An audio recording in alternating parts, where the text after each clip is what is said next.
The government has maintained silence over the Light Rail Manila Corp seeking International Chamber of Commerce arbitration over delays in toll adjustments as stipulated in the concession agreement. Motoring Forum discusses the significance of this development. The incoming administration of President-elect Ferdinand Bongbong Marcos Jr. faces many challenges. Among these challenges that may have repercussions in plans to continue with public-private partnership program is a request for arbitration before the International Chamber of Commerce filed by the Light Rail Manila Corporation or LRMC. The LRMC is a private operator and maintenance provider of the Light Rail Transit Line 1 or LRT-1. It is a joint venture of Metro Pacific Investment Corp., AC Infrastructure Holding Corp., Sumitomo Corporation, and Macquarie Infrastructure Holdings PH.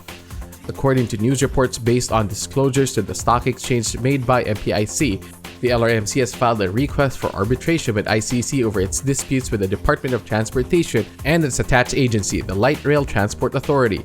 The DOTR and the LRT are signatories to the 32-year concession agreement granted to LRMC to manage and operate the Light Rail Transit Line 1. News reports said LRMC is seeking to recover around 2.67 billion pesos in compensation for losses resulting from delays in the implementation of fare adjustments as stipulated in the schedule specified in the concession agreement. The reports quoted MPIC as saying the request pertains to the adjustment of the approved fare for the years 2016, 2018, and 2020, and LRMC claims for compensation relating to the grantor's contractual obligation to compensate LRMC for the difference between the stipulated fare and the approved fare based on the schedule provided in the CA, following the grantor's inaction on LRMC's application for the adjustment based on the CA.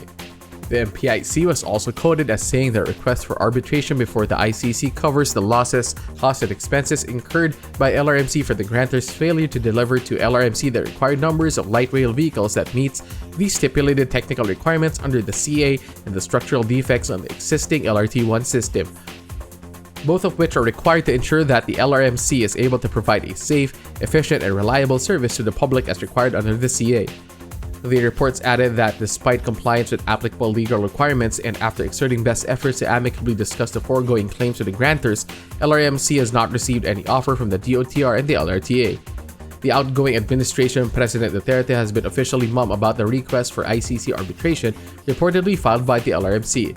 However, news reports quoted an LRTA representative saying that the LRTA cannot yet issue a statement on the matter, as it still not received a copy of the request for arbitration, and after which LRTA shall confer with the DOTR and the Office of the Government Corporate Counsel.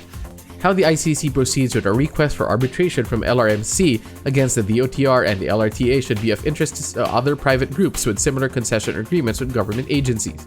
These could include other private concessionaires of light rail transit systems as well as operators of tollways which have been long dealing with the problem of delayed fare and toll adjustments. Also of interest is how the incoming government will deal with the problem. Already, the economic team of the president-elect has indicated that it will encourage public-private partnerships for infrastructure and other vital projects. Apparently, the outgoing administration is leaving it up to the incoming one to deal with the issues that the LRT-1 are facing over the government's non-compliance with its concession agreement. That's our Motoring Forum this week, courtesy of Suzuki Philippines.